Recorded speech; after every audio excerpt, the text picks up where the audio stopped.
Hello class, welcome to Miss Brayton's Quick and Easy Video Lectures. I promise to make this pretty quick and it should be easy. So today we are going to learn about variables. Whenever you see this screen, I want you to write down what is on this slide. So please make sure you have a notebook ready. If you do not, make sure to pause the video and get one out. I will try to make sure to tell you when to take notes so that you're not just writing down everything I say. So if you have a notebook ready, here we go. Today we're going to learn about variables. I want you to pause for a second and see if you can think of any of the types of variables.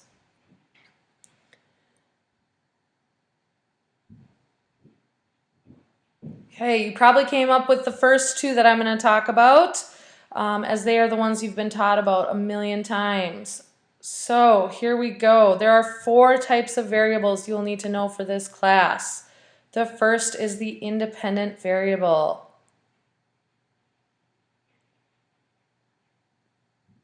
An independent variable is a variable that you are testing. It's the one that you manipulate to see what the result will be. For example, if you wanted to know which month out of the year has the most rainfall, you wanted to know which month out of the year. Your independent variable would be the month. The second type of variable you will need to know is the dependent variable.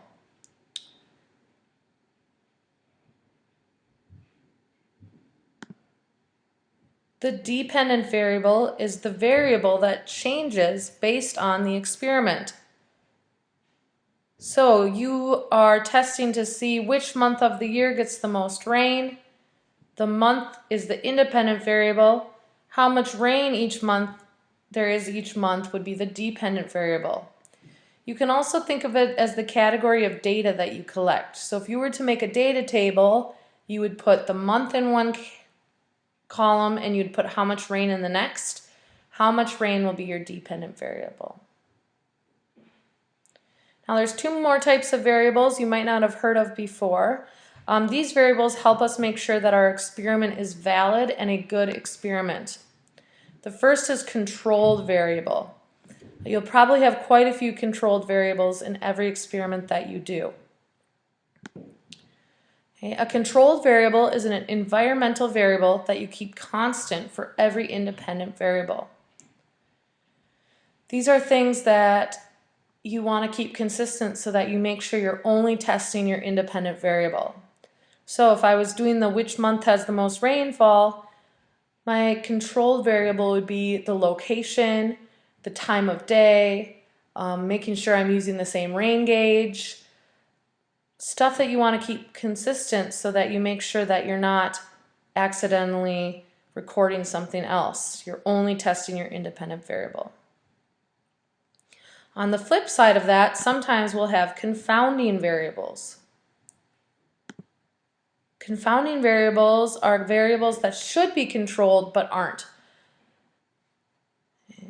So if you used a different type of rain gauge every single month, that would be confounding variable. This will create an error in your experiment.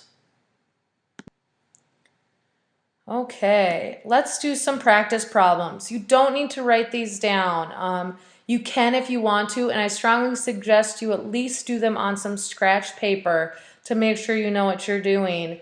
Feel free to do the first one, and then if you got it, you don't need to do any more. But I would suggest doing all of them, as this will be at least probably 10 points on your test that's coming up. So here we go. For each one, I want you to try to write down the independent and dependent variable. After I read the problem, I'm going to give the answer pretty quickly. So you're going to want to pause the video so that you can try it, and then unpause it when you need to, when you think you have the answer, to check your answer. Here we go. The more time people spend using social media, the less they read books. If you were to do an experiment for this, here I'm going to give the answer now. Your independent variable would be the time using social media. Okay, you could do an experiment if people use social media 1 hour a day versus 2 hours a day versus 3 versus 4. Then the data you would take would be how much time they spent reading books. That would be your dependent variable. The next one, students watched a cartoon either alone or with others and then rated how funny they found the cartoon to be. Pause the video so you can try it yourself. So I'm now going to give the answers. Who they watched the cartoons with. So if they watched them alone versus if they watched them with others would be your independent variable. And then your dependent variable would be how funny they thought the cartoons were. Okay, and then our third practice problem, pizza toppings and how many people liked those toppings. We have a chart here. Pepperoni was the winner, cheese was the loser. Okay, I'm going to give the answers now. The independent variable always goes on the bottom here. It is the pizza topping. Your dependent variable goes on the y-axis. How many people liked the topping? Okay, we got a couple more practice problems. Hopefully you're doing well. The next one, you want to test a new drug that supposedly prevents sneezing in people allergic to grass. You give group A, which has 15 people ages 12 to 20, the old drug, and group B, which has 15 people ages 13 to 20, the new drug. You record their sneezes for the day and find that group A has an average of 68 sneezes a day, while group B has an average of 24 sneezes. Okay, pause the video here. Try to determine this time the independent, dependent, controlled, and confounding variables. Okay, here are the answers. The independent would be the drug. Did you give the old drug versus the new drug? The dependent variable would be the number of sneezes. It's how you know if the drug works. So the number of sneezes would be the data that you're taking and the dependent variable. Something controlled would be the number of people in each group. One group has 15 people, the other group also has 15 people. You kept it consistent, and so it is a controlled variable. Last, the confounding variable would be the age of the people. So one group has a 12-year-old in it. Okay? That's going to mess with your experiment. Since the age of the people is different, okay, maybe 12-year-olds sneeze more than other ages.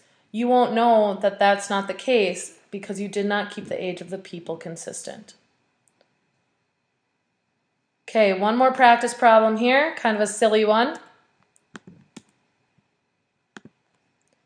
After investigating 10 incidents of drowning in Minnesota during the months of June, July, and August, a researcher concludes that there is a relationship between ice cream consumption and the number of drowning deaths.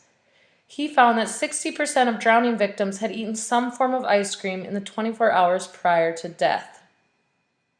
Same thing for this one. Pause the video and see if you can determine the independent, dependent, control, and confounding variables. Okay, here are my answers. The independent variable is if they consumed ice cream or not. Oops.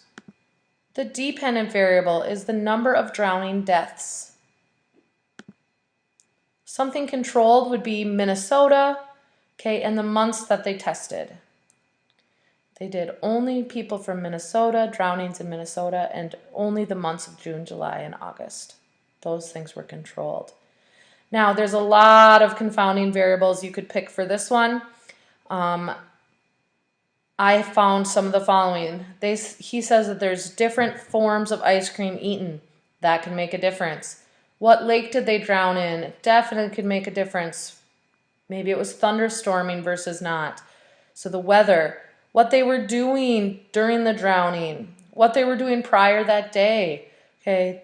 Obviously, this experiment's not very valid, and so there's a lot of confounding variables. That's all for today, guys. I hope you got some good notes out of this. We'll do practice problems in class as well to make sure you got it. Feel free to come ask me questions on Monday if you do not understand this content.